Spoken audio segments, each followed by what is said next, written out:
黃毓民議員。主席，今日呢一個決議案，社民連嘅立場係好清晰嘅，大家都知道，所以我哋唔會去煽斥個立場。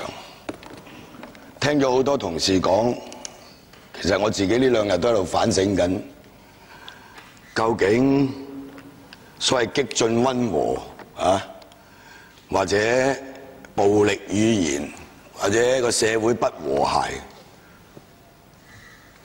我都諗咗好耐。今日睇翻我以前寫啲書，全部有嘅，原來都係咪喺晒度？最近有個長者，佢提醒我，佢話毓民你可以出本書啊，書展，英文叫 I Told You So。我由80年代初開始評論政治，嗰陣時係中英談判，我哋係屬於民主回歸派，係咪？主權係唔可以退讓，但係要民主。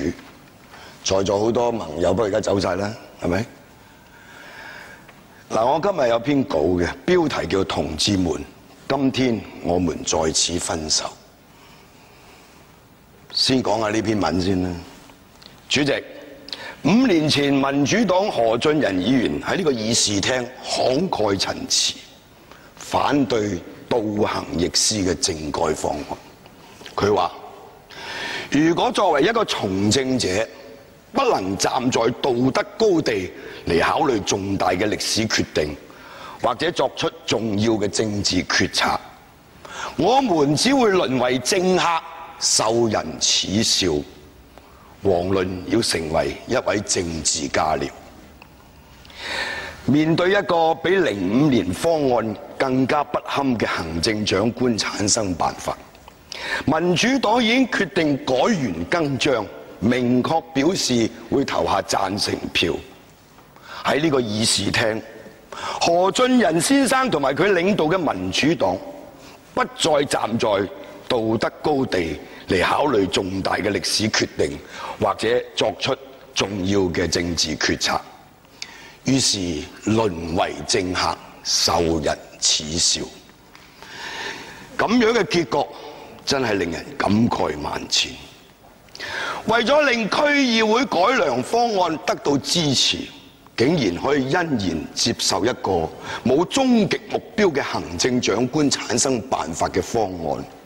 主席，請問呢個算唔算係背棄2008年立法會選舉之中28萬投票俾民主黨嘅選民呢？如果民主黨仍然係服膺民主理念嘅政黨，佢就必須依從最基本嘅民主政治嘅所謂責任倫理，堅守對選民嘅承諾。好似喺05年反對政改方案一樣，民主黨當時反對嘅原因係相當清楚嘅。根據李永達嘅講法，泛民主派參與04年嘅立法會選舉，提出清晰嘅政綱，支持07、08雙普選。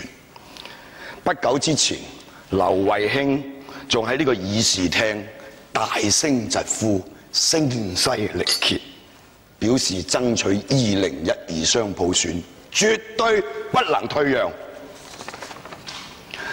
本席必須嚴正指出，如果民主黨喺冇終極普選目標嘅政改方案投下贊成票，對唔住，真係背信棄義。佢係接受當權者收編，佢唔係民主派。政制及內地事務局嘅局長林瑞麟先生經常掛喺口邊嘅一句說話就係：民主派喺政改方面叫價越嚟越高。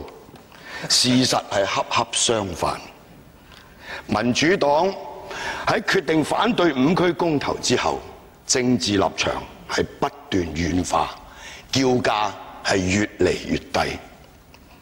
民主黨喺舊年12月中召開會員大會，否決參加5區公投，強調堅持落實真普選同埋廢除功能組別嘅立場。不參加5區公投，只係策略性嘅分歧，不是原則性嘅分歧。民主黨嘅副主席劉慧卿更加揚言，佢反對公投嘅原因就係因為公投嘅題目冇佢所支持嘅2012雙普選，所以佢亦不能夠以個人嘅身份支持。5區公投運動過後，終極普選聯盟同埋民主黨先後同中聯辦嘅副主任李剛進行所謂破冰會面。李剛指出，同民主黨嘅溝通係因為民主黨不認同公投，贊成理性溝通。呢個顯然就係所謂破冰會面嘅關鍵。因為中共認為民主黨拒絕參與5區公投，不走激進路線，轉而開拓理性溫和嘅溝通之路，因而獲得肯定。其實呢個亦都符合中共一以貫之嘅統一戰線嘅策略嘅需要。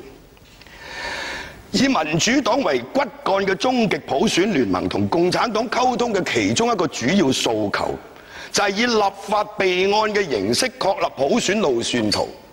普選聯率先退一步到口頭表述嘅普選路線圖，繼而再退到第2步，不再要求普選路線圖。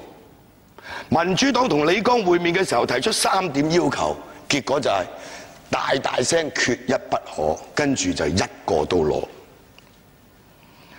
去到呢個地步，民主黨已經喺民主嘅原則倒退，嚴重偏離佢嘅競選承諾。